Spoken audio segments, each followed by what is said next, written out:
Assalamualaikum warahmatullahi wabarakatuh. Nama saya Tania Virgawita dari kelas 11 MIPA 4, nomor absen 34. Di sini saya akan menjelaskan tentang pembagian bentuk negara di dunia, yaitu negara kesatuan dan negara federal. Pertama, saya akan menjelaskan tentang pengertian negara kesatuan dan contoh-contoh negara kesatuan. Jadi, negara kesatuan adalah negara yang hanya memiliki satu kesatuan tunggal, di mana pemerintah pusat adalah pemegang kekuasaan tertinggi, dan yang lainnya hanya menjalankan kekuasaan-kekuasaan yang dipilih oleh pemerintah pusat. Adapun negara-negara yang menerapkan bentuk pemerintahan kesatuan, contohnya adalah Indonesia, Jepang, Belanda, dan Inggris. Selanjutnya adalah pengertian negara federal dan contoh-contoh negara federal. Negara federal adalah negara yang menerapkan bentuk pemerintahan yang terdiri atas beberapa negara bagian yang bekerja sama dan membentuk kesatuan. Pada negara federal, negara-negara bagian tersebut memiliki otonomi khusus yang tinggi, sehingga bisa mengatur pemerintahan dengan cukup bebas, sedangkan pemerintahan pusat hanya mengatur beberapa urusan yang dianggap nasional saja. Adapun contoh-contoh negara yang menerapkan bentuk pemerintahan negara federal adalah Amerika Serikat, Australia, India, dan Malaysia. Lalu, apa perbedaan antara negara kesatuan dengan negara federal? Yang pertama adalah perbedaan dalam hal negara dan wilayah antara negara kesatuan dan negara federal. Pada negara kesatuan tidak mengenal istilah negara dalam negara, artinya negara bersifat tunggal dan tidak terdiri atas negara-negara bagian lainnya, dan setiap daerah tidak diakui sebagai negara yang berdaulat. Sedangkan pada negara federal, negara terdiri atas beberapa negara bagian yang setiap daerah diakui sebagai negara yang berdaulat dan sejajar. Kemudian dalam hal wilayah, pada negara kesatuan yang didesentralisir daerah-daerah bagian itu namanya daerah. Baik itu daerah tingkat 1, daerah tingkat 2, dan seterusnya yang berhak mengatur dan mengurus sendiri urusan rumah tangganya. Sedangkan pada negara federal, daerah-daerah bagian itu namanya negara-negara bagian. Jadi di sini ada istilah negara dalam negara. Yang kedua adalah perbedaan dalam hal membuat undang-undang antara negara kesatuan dan negara federal. Wewenang mengadakan atau membuat undang-undang dasar dalam negara kesatuan karena susunannya tunggal, jadi tidak ada negara dalam negara, sehingga wewenang untuk membuat undang-undang dasar hanya ada pada pemerintah pusat dan atau lembaga yang mempunyai wewenang untuk itu, sedangkan daerah tidak mempunyai wewenang untuk membuat undang-undang dasar. Sedangkan dalam negara federal, karena ada dua susunan negara yaitu negara federal dan negara-negara bagian, maka masing-masing mempunyai wewenang untuk mengadakan atau membuat undang-undang dasar, sehingga terdapat dua bentuk undang-undang dasar, yaitu Undang-Undang Dasar Federal dan Undang-Undang Dasar Negara Bagian. Kemudian perbedaan dalam hal hubungan struktural antara negara kesatuan dan negara federal. Pada negara kesatuan, hubungan struktural antara pemerintah pusat dengan pemerintah daerah adalah pemerintah pusat sebagai penyelenggara pemerintahan pada tingkat nasional, sedangkan pemerintah daerah sebagai penyelenggara pemerintahan di daerah masing-masing. Adapun contoh hubungan struktural yang diterapkan oleh pemerintah negara Republik Indonesia, contohnya adalah sentralisasi, desentralisasi, dekonsentrasi, dan tugas pembantuan. Sedangkan hubungan struktural pada negara federal antara pemerintah pusat dan negara bagian adalah koordinasi dan independen, di mana setiap negara bagian mengurusi urusan negara mereka masing-masing secara independen, namun tetap berkoordinasi bersama pemerintah pusat. Selanjutnya adalah perbedaan dalam hal kekuasaan pemerintah pusat antara negara kesatuan dan negara federal. Pada negara kesatuan, kekuasaan pemerintah pusat meliputi mengatur keputusan pemerintah daerah, mencabut peraturan daerah, mengatur hukum negara, mengadakan perjanjian dengan pihak asing atau luar negeri, serta membuat keputusan terkait seluruh kepentingan negara. Sedangkan pada negara federal, kekuasaan pemerintah pusat meliputi mengadakan perjanjian dengan pihak asing atau luar negeri, mengatur hukum negara, dan sebagian besar kekuasaan kecuali kekuasaan yang memiliki keterkaitan dengan urusan internasional yang didelegasikan pada negara bagian. Selanjutnya adalah pembagian kekuasaan antara negara kesatuan dan negara federal. Pada negara kesatuan, kekuasaan asli itu ada pada pemerintah pusat. Jadi segala kekuasaan itu berasal dari pemerintah pusat, kemudian sebagian daripadanya diserahkan kepada atau diberikan kepada pemerintah-pemerintah daerah untuk dilaksanakan atau distribusi kekuasaan dari pusat ke daerah. Negara kesatuan menempatkan pemerintah pusat sebagai otoritas tertinggi. Contohnya adalah pembagian kekuasaan yang diterapkan oleh negara Indonesia, yaitu pembagian kekuasaan secara horizontal, yaitu menurut fungsi lembaga-lembaga tertentu, contohnya legislatif, eksekutif, dan yudikatif, dan pembagian kekuasaan secara vertikal, yaitu menurut tingkatan.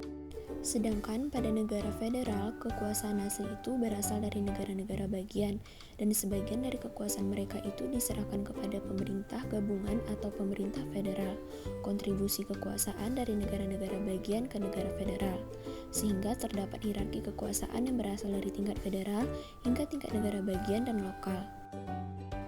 Kemudian, perbedaan dalam hal sistem peradilan antara negara kesatuan dan negara federal. Contohnya adalah sistem peradilan yang diterapkan oleh negara kesatuan Republik Indonesia yang terdiri atas dua macam, yaitu peradilan secara pidana dan peradilan secara perdata. Peradilan secara pidana apabila melakukan tindakan seperti pembunuhan, pencurian, perampokan, pemerkosaan, dan lain-lain. Sedangkan peradilan secara perdata dilakukan apabila masalah tersebut berhubungan dengan warisan, utang piutang, sengketa lahan tanah, sengketa kepemilikan barang, dan lain sebagainya. Sedangkan pada negara federal, jika terjadi masalah antara institusi di dalam pemerintah federal, maka pengadilan akan ikut campur dalam menangani urusan tersebut. Selanjutnya adalah perbedaan dalam hal konsep pembentukan negara antara negara kesatuan dan negara federal. Pada negara kesatuan, pembentukan negara bertujuan untuk menyatukan seluruh wilayah agar menjadi negara yang besar dan kokoh, dengan kekuasaan negara yang bersifat sentralistik. Sedangkan konsep pembentukan negara pada negara federal disebabkan oleh dua faktor, yaitu faktor eksternal, contohnya adalah motif ekonomi, dan faktor internal, yaitu keinginan membentuk negara karena tingkat sentralisasi kekuatan yang sangat tinggi, kekuatan sentrifugal yang disebabkan perbedaan tajam antar kelompok yang dapat mengarah kepada gerakan yang bersifat kedaerahan dan pemisahan. Selanjutnya adalah perbedaan dalam hal konstitusi negara antara negara kesatuan dan negara federal. Pada negara kesatuan, terkadang ada yang memiliki konstitusi ataupun tidak memiliki konstitusi, sedangkan pada negara federal harus mempunyai suatu konstitusi. Selanjutnya adalah perbedaan dalam hal sistem pemerintahan antara negara kesatuan dan negara federal. Pada negara kesatuan hanya memiliki satu pemerintahan saja atau bisa disebut dengan pemerintah pusat.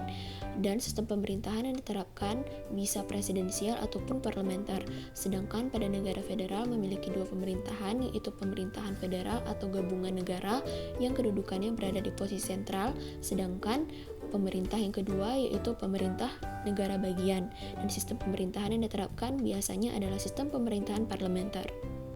Selanjutnya adalah struktur negara antara negara kesatuan dan negara federal. Pada dasarnya, struktur negara antara kedua negara tersebut sama saja, di mana konstitusi negara berada pada kedudukan tertinggi, kemudian diikuti oleh lembaga tinggi negara lainnya, badan eksekutif negara, badan legislatif negara, dan badan yudikatif negara. Perbedaannya hanya terletak pada namanya saja, namun memiliki fungsi dan kedudukan yang sama. Untuk lebih jelasnya, badan-badan negara tersebut akan saya jelaskan pada bagian lembaga-lembaga negara. Selanjutnya adalah perbedaan dalam hal kebijakan antara negara kesatuan dan negara federal. Pada negara kesatuan terdapat kebijakan yang sama dan berlaku di seluruh negara di bawah sistem pemerintahan pusat. Adanya perda untuk setiap daerah yang diatur di bawah undang-undang, dengan kata lain perda terikat dengan undang-undang. Bisa intervensi dari kebijakan pusat, pemerintah pusat dapat mencabut perda sewaktu-waktu. Adanya kebijakan sentralisasi atau penyerahan kekuasaan dan wewenang pemerintah secara penuh ke pemerintah pusat. Sedangkan pada negara federal terdapat variasi kebijakan dalam peraturan, yaitu antara peraturan di tingkat pusat dan peraturan di negara bagian.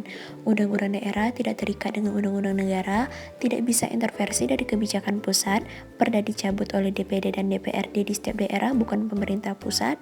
Adanya kebijakan desentralisasi, yaitu penyerahan kekuasaan oleh pemerintah pusat kepada pemerintah daerah. Kemudian adalah perbedaan dalam hal kedaulatan antara negara kesatuan dan negara federal.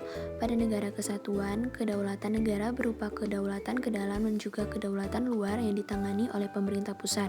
Dapat disimpulkan bahwa pada negara kesatuan, pemerintah pusat memegang kedaulatan secara penuh, sedangkan pada negara federal, kedaulatan di negara berasal dari negara bagian, di mana sebagian kedaulatan tersebut diserahkan kepada negara federal.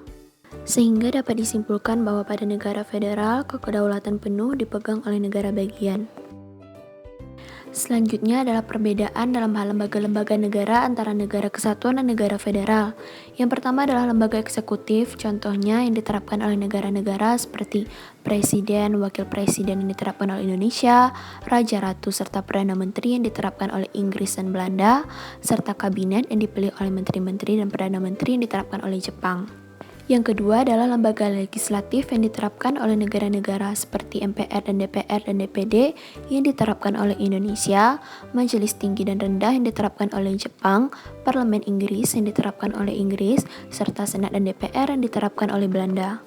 Yang ketiga adalah lembaga yudikatif yang diterapkan oleh negara-negara di dunia seperti Mahkamah Agung, Mahkamah Konstitusi, dan Komisi Yudisial yang diterapkan oleh Indonesia, Mahkamah Tinggi Kerajaan Inggris yang diterapkan oleh Inggris, Mahkamah Agung serta pengadilan di setiap distrik, pengadilan tinggi, dan pengadilan sumber yang diterapkan oleh Jepang, serta pengadilan distrik, kantor Bank, Graskhof, dan Hogerot yang diterapkan oleh Belanda.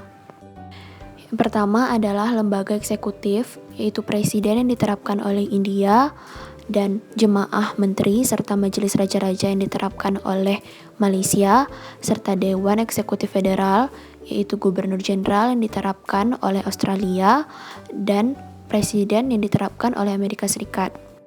Yang kedua adalah lembaga legislatif, contohnya adalah Majelis Rendah, Lok Sabha, Majelis Tinggi, Rajya Sabha yang diterapkan oleh pemerintah India, sedangkan Malaysia menerapkannya di Pertuan Agung, Dewan Negara dan Dewan Rakyat, dan Australia menetapkan Parlemen Australia yang beranggotakan Gubernur Jenderal, Dewan Perwakilan, dan seorang Senat, dan Amerika menerapkan Senat dan House of Representatives. Yang ketiga adalah lembaga yudikatif atau pemegang kekuasaan kehakiman. Contohnya India menerapkan Mahkamah Agung, 21 pengadilan tinggi, pengadilan perdata, serta pengadilan pidana. Dan Malaysia menerapkan Mahkamah Tinggi dan Mahkamah Rendah.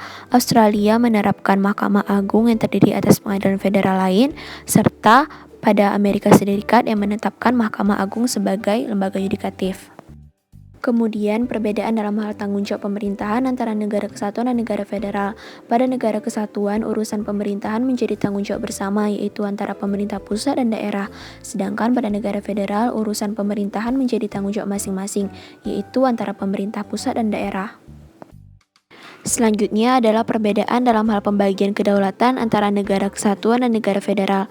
Pada negara kesatuan tidak terjadi pembagian kedaulatan, di mana kedaulatan negara berupa kedaulatan ke dalam dan juga kedaulatan luar yang ditangani oleh pemerintah pusat. Sedangkan pada negara federal, pemerintah pusat mempunyai kedaulatan terhadap setiap negara bagian dalam mengatur urusan luar dan sebagian urusan dalam negara bagian, namun kedaulatan secara penuh tetap dipegang oleh negara bagian. Selanjutnya adalah perbedaan dalam hal kepala negara antara negara kesatuan dan negara federal. Negara kesatuan hanya memiliki satu kepala negara saja, dan kepala negara berwenang dalam mengatur hukum, serta pemilihan kepala negara dilakukan melalui pemilihan umum. Sedangkan pada negara federal biasanya memiliki lebih dari satu kepala negara. Kepala negara dipilih oleh rakyat serta memiliki tanggung jawab kepada rakyat. Kepala negara memiliki hak veto yang telah diajukan oleh parlemen, serta kepala negara berwenang dalam mengatur hukum. Sekian penjelasan dari saya tentang perbedaan antara negara kesatuan dan negara federal. Terima kasih. Wassalamualaikum warahmatullahi wabarakatuh.